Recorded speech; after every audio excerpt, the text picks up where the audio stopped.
سن 5 ہجری کا زمانہ۔ مدینہ منورہ چاروں طرف سے موت کے خطرناک سائے میں گھرا ہوا تھا۔ عرب کی تاریخ کا سب سے بڑا اور خطرناک لشکر 10,000 خونخوار جنگجو ایک ہی مقصد لے کر آئے تھے کہ اسلام کو ہمیشہ کے لیے ختم کر دیا جائے۔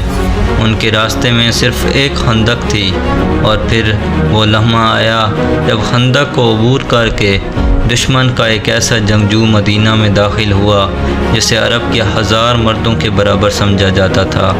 اس نے للکار کر کہا، مسلمانوں، تم کہتے ہو کہ تمہارے مقتول جنت میں جاتے ہیں، ہے کوئی جو میری تلوار کے سامنے جنت میں جانا چاہے؟ مسلمانوں کے لشکر میں خاموشی چھا گئی۔ موت سامنے کھڑی تھی، مگر پھر اچانک ایک نوجوان اپنی جگہ سے اٹھا جس کی تلوار نے وہ تاریخ لکھ دی جو قیامت تک مٹ نہیں سکتی۔ آج ہم دیکھیں گے غزوہ خندق کا وہ لرزا دینے والا واقعہ جب عرب کے غرور کا سامنا شیر خدا سے ہوا۔ جب نبی کریم صلی اللہ علیہ وآلہ وسلم کو خبر ملی کہ تمام عرب کے قبائل متحد ہو کر مدینہ پر ایک طوفان کی طرح حملہ کرنے والے ہیں، تو آپ صلی اللہ علیہ وآلہ وسلم نے صحابہ کرام سے مشورہ فرمایا۔ اس وقت مدینہ میں مسلمانوں کی تعداد تقریباً 3000 تھی۔ کھلے میدان میں 10,000 کا مقابلہ کرنا خودکشی کے برابر تھا۔ تب حضرت سلمان فارسی رضی اللہ عنہ نے ایک ایسا جنگی مشورہ دیا جو عربوں کے لیے نیا تھا۔ انہوں نے عرض کیا، یا رسول اللہ صلی اللہ علیہ وآلہ وسلم، فارس میں جب دشمن زیادہ ہو تو ہم شہر کے گرد خندق کھود لیتے ہیں۔ وقت کم تھا اور کام بہت بڑا۔ مدینہ کے 3 اطراف گھروں اور کھجور کے باغات کی وجہ سے حفاظت تھی، لیکن شمالی حصہ کھلا تھا۔ وہاں تقریباً 5.5 کلومیٹر لمبی، اتنی چوڑی کہ گھوڑا پار نہ کر سکے اور اتنی گہری کہ انسان آسانی سے نہ چڑھ سکے، خندق کھودی جانی تھی۔ یہ کوئی عام کام نہ تھا۔ سخت سردی تھی،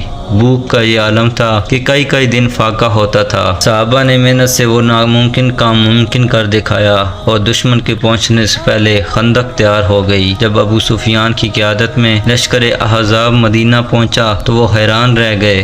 انہوں نے اپنی زندگی میں ایسی رکاوٹ کبھی نہ دیکھی۔ وہ غصے سے بے قابو ہو گئے، مگر خندق عبور کرنے کا کوئی راستہ نہ تھا۔ دن گزرتے گئے، تیر اندازی اور پتھروں کا تبادلہ جاری رہا۔ سردی اور بھوک دونوں طرف تھی، لیکن اندر ایک اور خطرہ پیدا ہو گیا۔ مدینہ کے یہودی قبیلے بنو قریظہ نے مسلمانوں سے کیا ہوا معاہدہ توڑ کر کفار کا ساتھ دے دیا۔ اب مسلمان مکمل محاصرے میں تھے، باہر 10,000 کا لشکر اور اندر غدار۔ یہ محض 1-2 دن کی آزمائش نہیں تھی۔ بھوک، سردی، خوف اور غداری کے درمیان ہر لمحہ ایک کڑا امتحان تھا۔ لیکن دوسری طرف دشمن کا غرور بھی اب بے بسی میں بدلنے لگا تھا۔ عرب کے سب سے بڑے جنگجو ایک خندق کے سامنے بے بس کھڑے تھے۔ 20 دن سے زائد دن کا محاصرہ جاری تھا۔ پھر اچانک خندق کے ایک تنگ حصے سے کچھ جنگجو گھوڑوں سمیت پار اتر آئے۔ ان میں سب سے آگے ایک ایسا شخص تھا جسے دیکھ کر مسلمانوں کے کیمپ میں سناٹا چھا گیا۔ یہ تھا عمرو بن عبدود۔ وہ کوئی عام انسان نہ تھا۔ اسے عرب کے 1000 مردوں کے برابر مانا جاتا تھا۔ اس کا قد پہاڑ جیسا، جسم فولاد جیسا، اور ہیبت ایسی کہ لوگ اس کے نام سے کانپتے تھے۔ اس نے زور سے للکارا، کہاں ہیں تمہارے وہ جنت کے دعوے؟ کیا تم میں کوئی مرد نہیں جو میرے مقابل آئے؟ مسلمان خاموش تھے۔ ہر شخص اس کی تلوار اور طاقت سے واقف تھا۔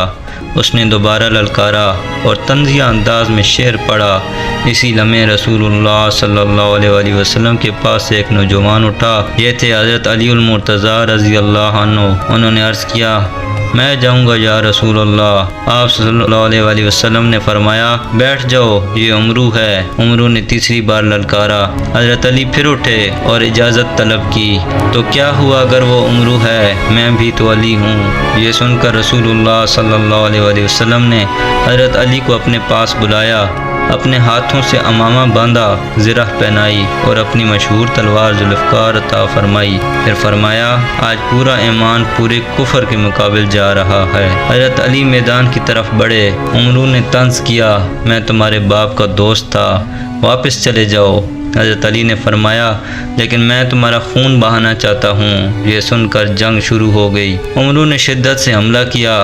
حضرت علی کی ڈال کٹ گئی اور پیشانی زخمی ہو گئی، مگر وہ نہ گھبرائے۔ پھر ذوالفقار چمکی، دھول اڑ گئی، میدان لرز اٹھا اور صرف تلواروں کی آوازیں سنائی دے رہی تھیں۔ پھر ایک زوردار آواز گونجی، اللہ اکبر! دھول چھٹی تو عمرو بن عبدود زمین پر پڑا تھا۔ حضرت علی کے ہاتھ میں خون آلود ذوالفقار چمک رہی تھی۔ کفر کا غرور ٹوٹ چکا تھا۔ اس واقعے کے بعد کفار کے حوصلے پست ہو گئے۔ اسی رات شدید آندھی اور طوفان آیا اور 10,000 کا لشکر سامان چھوڑ کر بھاگنے پر مجبور ہو گیا۔ مدینہ بچ گیا اور تاریخ میں ایک ایسا باب لکھا گیا جو قیامت تک مٹ نہیں سکتا۔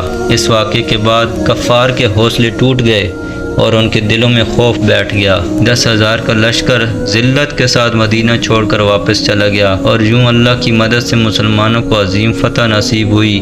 دوستو، یہ ہے وہ ایمان، وہ بہادری اور وہ یقین جو اللہ اور اس کے رسول صلی اللہ علیہ وآلہ وسلم کی محبت سے پیدا ہوتا ہے۔ ویڈیو کو لائک کریں اور ہمارے چینل کو سبسکرائب کریں تاکہ ایسی تاریخی اور ایمان افروز کہانیاں آپ تک پہنچتی رہیں۔